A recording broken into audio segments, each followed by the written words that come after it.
NCAA dito sa SBC. Halftime na at lamang ang San Beda Red Lions kontra sa Arellano Chiefs. Ang score natin ay 47-42. Ngayon, para kay Coach Jamaica rin, isa sa pinaka-maaasahan na player si JV Mocon.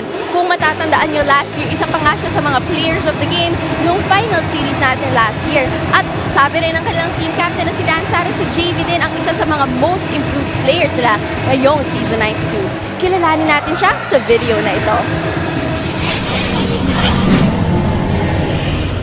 I'm JV Mocon, power forward playing for the San Beda Red Lions. Ito na yung pangalawang pagkakataon ni JV Mocon na gumawa ng move. Mula sa pamilya ng basketball player si JV Mocon. Kaya naman bilang bunso sa 5 magkakapatid, ay ito na din ang sport na nakahiligan niya. Simula sa panganay, yung kasunod hanggang sa akin. Actually, yung kapatid kong babae naglalaro din ng basketball.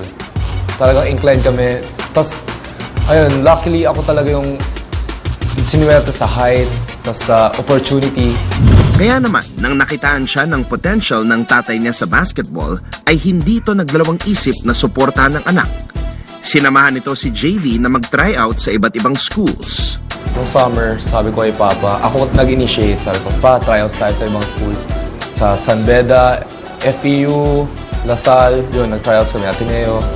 Tapos, yun, napunta kami sa San Beda kasi we feel like home na dun eh. Number 1, tinuturo ko yung tamang attitude. Sa lahat ng bagay, basketball man yan, sa pag-aaral, dapat laging ibuhos yung, may pangarap ka kako, lagi mong bigyan ng focus talaga. Kapansin-pansin ang pagiging agresibo ng power forward mula Antipolo sa laro nito matapos matamo ni San Beda center Donald Tangqua ang isang season-ending injury. Nung na-receive ko yung message ni Coach na Donald has a full tear of ACL, I was dumbfounded. Sobrang natulala ako kasi he was really playing well and sa lahat ng players siya pa kasi sobrang bait niya talaga. And ayun, I just have to accept the fact that he's gone and I have to take a bigger role for the next games. Sa mindset ko lang, I just have to play better. Play my best game every game. Practice really hard, my hardest. 1 minutes per game ng nakaraang season.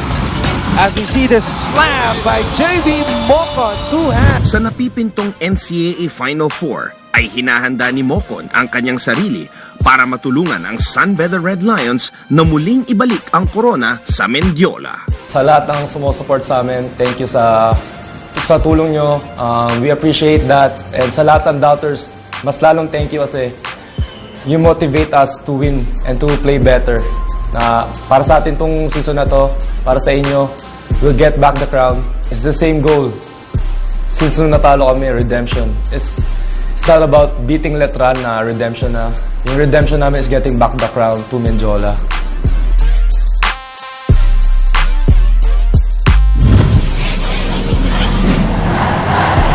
O, diba mga pamilya, sigurado ako na si JV Mocon ang isa sa mga pinaka-inaabangan ng ating mga NCAA fans dito. Pero ang tanong ko naman kayo, anong inaabangan mo? Sagutan mo ang aming question of the day. Pupunta akong game kapag ... Pwede niyong isagot ang inyong favorite team, favorite player, o baka naman favorite cheer squad, kagaya nitong Arellano Cheese Squad na todo palakpak ang ating mga NCAA fans here in the arena. Sagutan niyo lang yan with hashtag NCAA Season 92 at may kita niyo ang inyong mga tweets live on air during our game. Lahat yan sa pagbabalik ng NCAA sa SNA.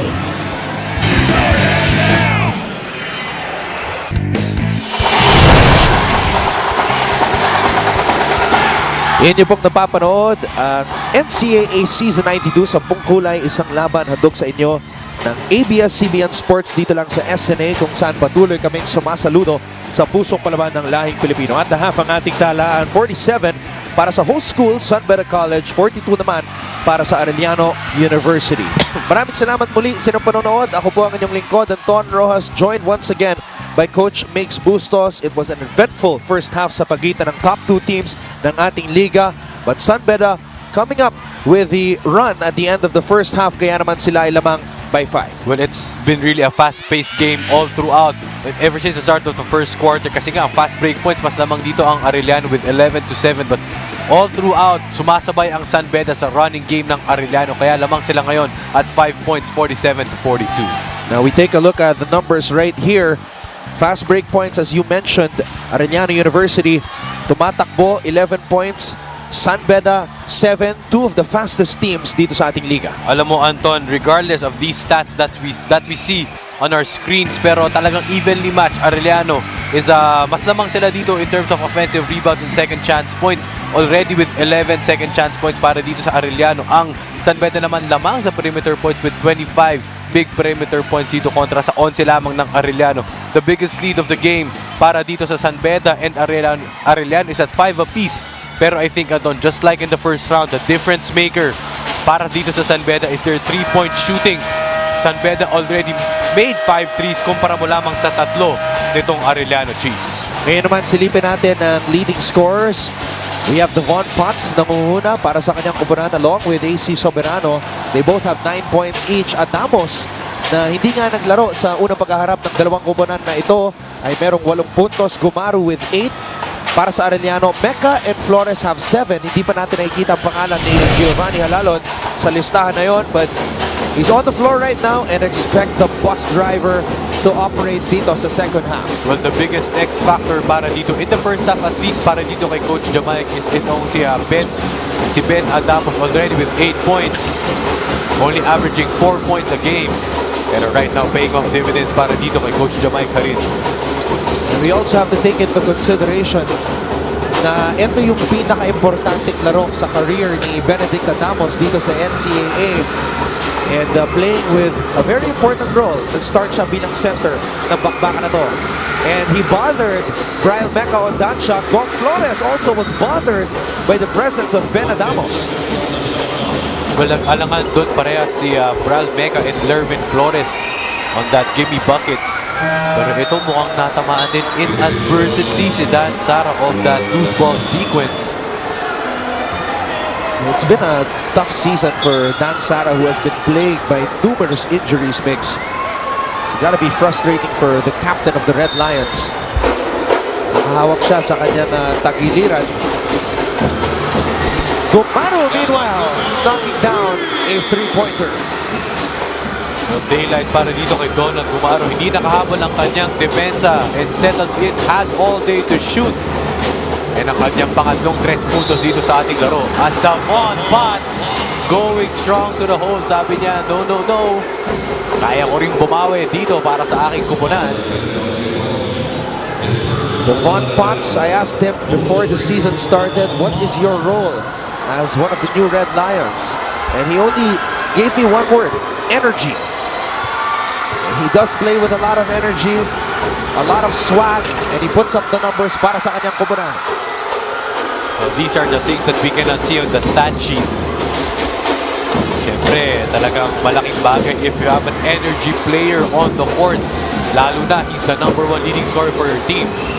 Halalon sizing up the D of Bolick and Giovanni Halalon. Let's see if that will get him in the group.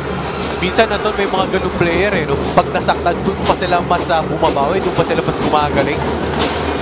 Natamaan nga itong si Giovanni Halalon. He's got a cut above that left eye. Bolick na libre sa labas. Sumaksak sa loob. Supalpal ni Dion Seahawks. Minsan kailangan mong galitin For Giovanni Halalon, of course, na-unleash na nga niya yung kanyang offensa at Deontay Holt with that big block. But AC Soberano bringing out the fire extinguisher.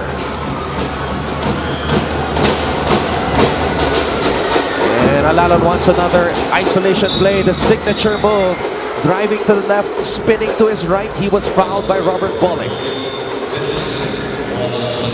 Again, San Beda extending the lead to 5. Their biggest lead of the game. As Robert Bolick finds this good pass dito para kay AC Soberano. Giovanni Halalon dedicating this season to his parents, Vicente and Jocelyn. He's the third child of 6 children. Ang kanyang ate, Jovelyn, Kathleen Joy. Younger brothers, Nika and Jericho. And bunsong kapatid na si Kimli. And he also dedicates the season to his girlfriend, Christina. This man from Cagayan de Oro City, the bus driver, Giovanni Halalon. And he comes up with a steal. Here comes Halalon.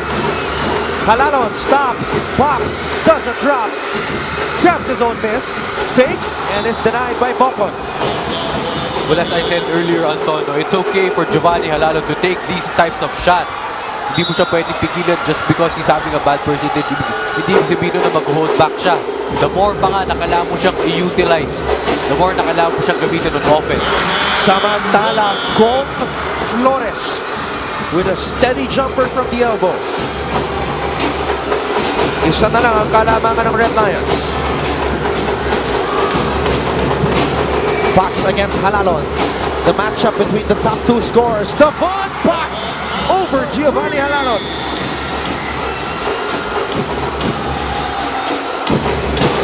Pure confidence on that shot by Potts. Halts. The other guy from Cali also trying to get some numbers up.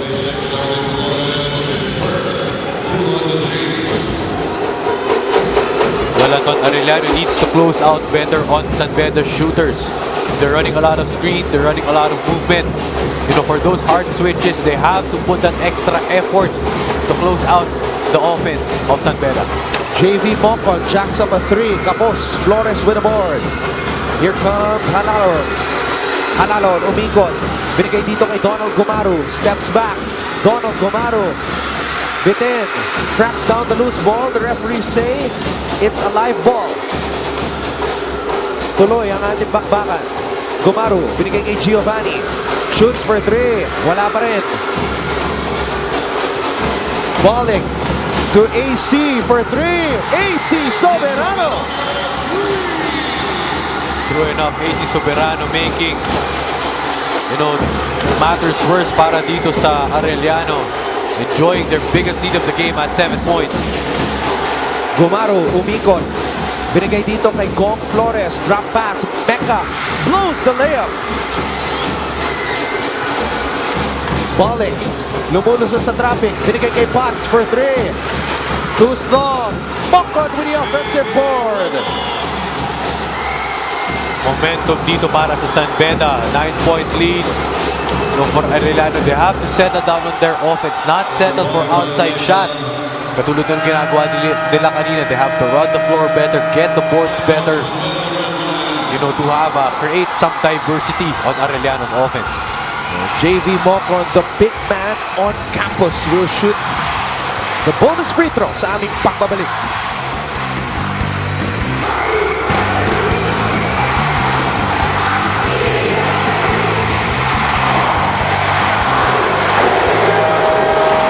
At nagbabalik ang NCAA dito lang sa SNA. Kasama ko si Prince Caparal na naglaro back sa Arellano Chiefs just 2 years ago. Prince, gaano ka ka-proud ngayon na yung dati mong kupunan halos abot kamay na ang championship? Sobrang proud ako kasi yun nga, kumbaga isang hakbang na lang makakaabot na naman sila sa championship. Tapos ayun, kumbaga halos every game talagang sinusuporta, pinapanood ko sila kung hindi man makanood ng live sa TV. Kasi sobrang natutuwa ako sa mga nagiging achievements nila ngayon. Kwento mo sa akin dati na nung panahon mo, nag-finals kayo at San Beda din ang tumalo sa inyo.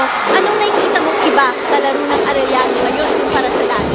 Ngayon, siguro mas nakikita ko parang mas gutom sila. Kumbaga, may parang gusto nilang gumante. Kasi yun nga, nung first time namin tumalok sa finals, kumbaga parang hindi pa kami makapaniwala na yun nga, umabot kami sa finals, first time sa history ng Arellano. Tapos ngayon, kumbaga may chance ulit sila pumasok, kumbaga talaga mas gusto nilang manalo ngayon. And speaking of those players, nagutom na, no? Kabilang dyan, mga naabutan mo pa, si Gio, si Dioncy, at si Julius Cadavis na mag-graduate this year. Anong mensahe mo para sa dati mong teammates na naglaban nila mo? Well, unang-una, mensahe ko sa kanila, talagang gawin nila lahat para makakuha namin itong championship na to. Kumbaga, ito na yung panahon ng Arellano talaga. Tapos pangalawa, kumbaga, kung ano man takin nilang career after ng college, sana matupad nila yung mga pangarap nila, tapos mga studies nila, matapos nila. Yun. Matupad ang mga pangarap, isang napakagandang mensahe. Maraming salamat, Prince. Back to you, Anton. Maraming salamat, Siege. Unang sumali ang Arellano sa NCAA bilang guest team noong 2009. 6 years later, they made it to the finals. Prince Caparal, bahagi ng team na yon na pumasok sa finals. And they finished 13-5 in the elimination round during that year. This is a better number of wins. 14-4 ang kartada ng Arellano dito sa season na ito, but they want that number 1 spot. 14-3, excuse me.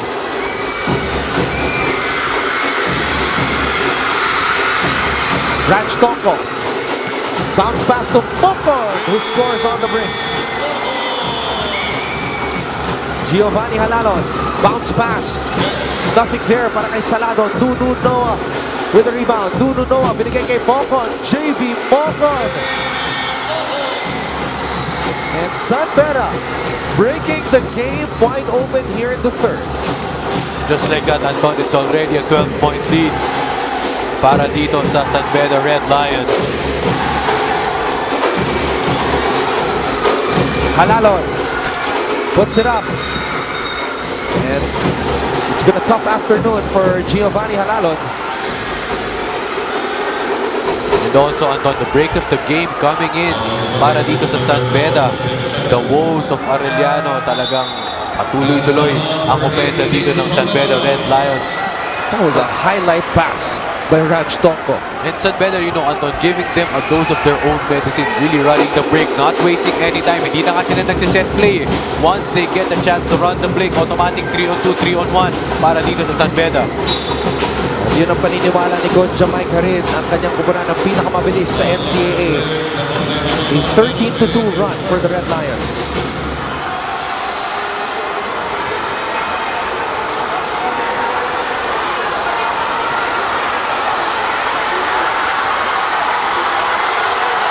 And kanina nga napansin natin na merong iniindang sakit si Dan Sara sa kanyang tagiliran. And Giovanni just touching it a little bit. And may naramdaman na agad itong si Dan. So, of course, Giovanni playing extra physical on his man. We've seen him struggling throughout the first half. Baka medyo signs of frustrations na rin yun mula dito kay Giovanni. Yung nagmamanifest early, but for them, napakahaba pa po ng ating laro. 12-point lead lang, 4-possession lead para dito sa San Beda. Kailangan lang punto por punto. Huwag nila tingnan yung scores. They'll just take it 1 possession at a time. Tatlong beses pa lamang natatalo ang Arellano University dito sa season 92. They lost against Letran, they lost against San Beda in the first round, and then they lost against Perpetual noong September 1. In and out. Pakalawang tira ni Sara. Grabs his own miss. Dan Sara. And the energy, of course, of the San Beda Red Lions. Talagang paving the way for them dito sa ating third quarter. Nakakuha pa na rin offensive rebound doon. San Beda also led by as many as 15 sa kanilang unang paghaharap. Arellano actually led by 22 sa first round meeting. So, you know, no lead is safe sa bakbakan sa pagitan ng dalawang kupunan na ito. Giovanni with a steal. Hindi na hinabol ni Tonko.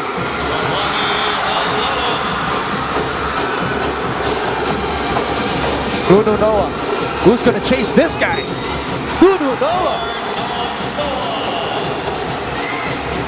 Who's gonna chase this guy and who's gonna stay in front of a guy like this? So just like a freight train, Bruno Noah that can't be stopped. Sabi ni Lervin Flores, aalalayan ko lang, pero sumabit yung kanyang kamay dun sa forearm ni Bruno Noah, and a clear foul right there. Extra free throw, extra rise para dito kay Bruno Noah. Sinabi nga ni Coach Olsen Racela, Bruno Noah provides a different dimension para sa Red Lions. He's not as big as Ola Adiogon or a Sudan Daniel or a Sam Ekwe, but he is big and fast. And he moves like a guard. And look at this, disrupting the pass and steals the basketball. Right on point, Bruno Noah not only providing his presence dito sa offense, pero credit his hustle and effort and determination on defense. Making back-to-back plays para dito sa San Beda. And Coach Hammer Martin Antonio also describes Nuno Noah as a bull in a china shop. Nababasag ang lahat tuwing tumatakbo at pinapakawalan itong si Nuno Noah. Humuhugot na si Coach Jericho Diniera Caliente, pumasok sa unang pagkakataon.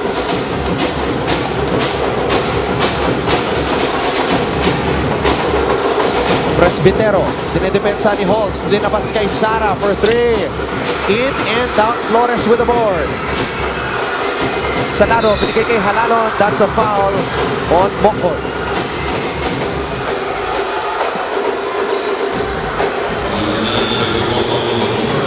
We're looking at Coach Jericho Diniera talking to our officials. Ito ang kanyang pangatlong taon bilang head coach ng Arellano. Magbabalik po ang NCAA Season 92 dito lang sa SND.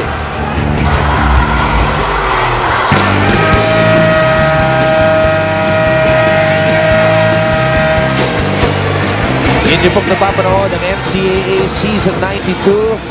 And we see all the lovely ladies, fans of all ages, nandito ngayon sa Phil Oil Line V Center. Kita-kita sa ating smile. You're on cam. Pero sa lahat ng mga nanonood sa opisina, on the road, via live streaming, at sa kaniga nila mga tahanan, maraming salamat po. And we have an NCAA legend tuned in right now, si Borgie Hermida, part of that unbeaten San Beda team noong NCAA Season 86. And I'm sure Borgie is very happy with the performance of the new point guards ng Red Lions as we see Raj Tonko score on that fast break. And a big break dito para sa San Beda. Off that timeout, unforced turnover dito para kay Zach Nichols as meron yatang wet spot doon kaya siya nadulas. And Raj Tonko taking advantage of that. And Giovanni Alalon, labing isang puntos, but look at the field goal shooting. Sinabi mga Mix, he had to literally bleed for his points. Alalon, binigay dito kay Salado. Back to Giovanni. Giovanni, binigay kay Flores. Flores over Noah. Panibagong pagkakataon. Flores fouled by Nuno. Can't seem to buy easy buckets dito para sa Arellano. Compared to the first half, ngayon talagang hirap na hirap sila na makapuntos dito sa ilalim.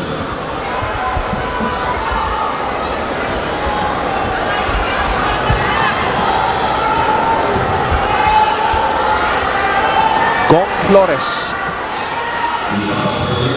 His real name is Lervin Flores, but they call him Gong. 6'4" from Masantol, Pampanga. Dating naglaro sa Angeles University Foundation, which coincidentally used to be part of the NCAA noong season 85. They came in as a guest team, and he also played for Fatima Antipolo before moving here to Arellano University. Sinabi ni Coach Jericho Diniera, the entry of Flores gave them new life. Nabuhayan sila. But they are down by 15 right now. Tongkong, nakuha ang bola sa kanto.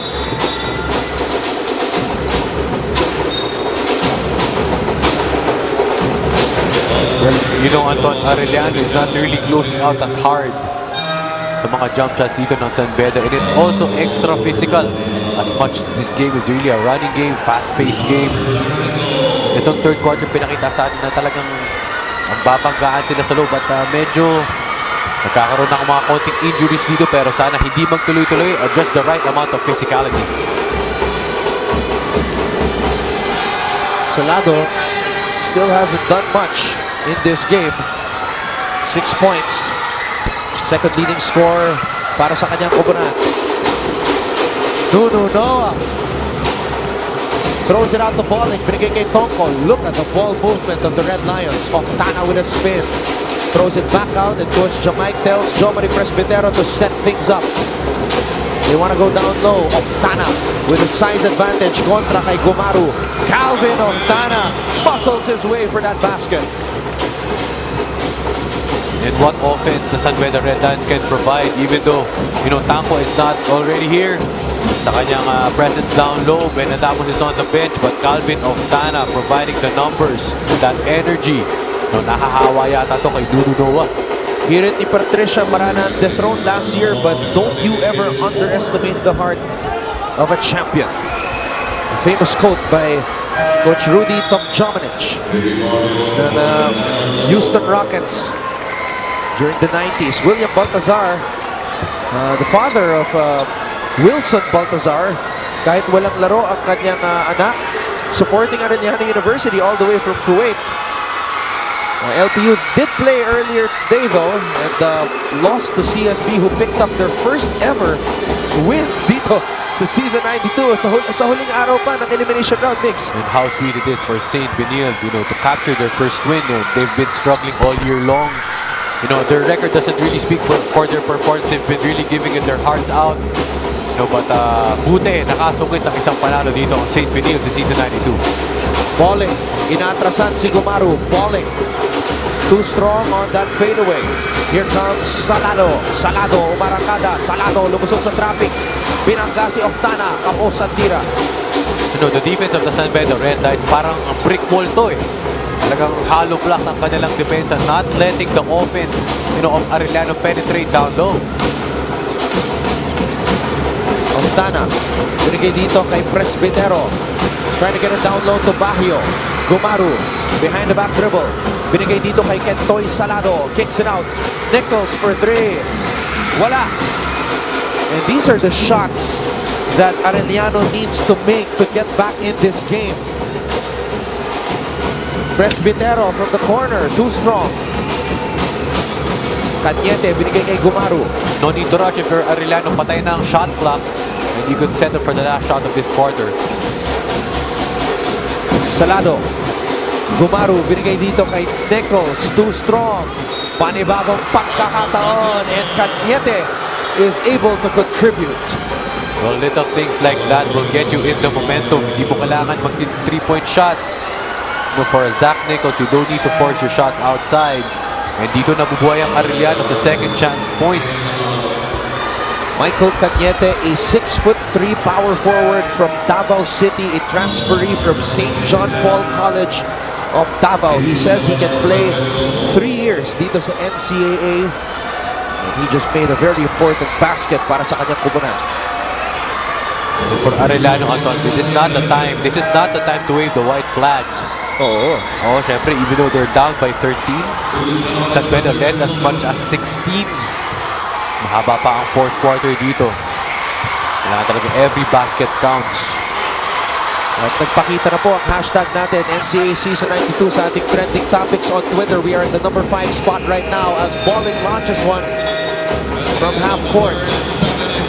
The Red Lions holding on to a 75-62 lead after 3. And just like in their first round meeting, gumawa ng kalamangan ng mga Medista in the middle quarters. In that first round meeting, San Beda outscored Arellano 64-39 in the second and third period. Alamin natin kung makakabalik pa ang Arellano sa fourth sa aming pagbabalik dito lang sa SNA, kung saan patuloy kaming sumasaludo sa pusong palaban ng lahing Pilipino.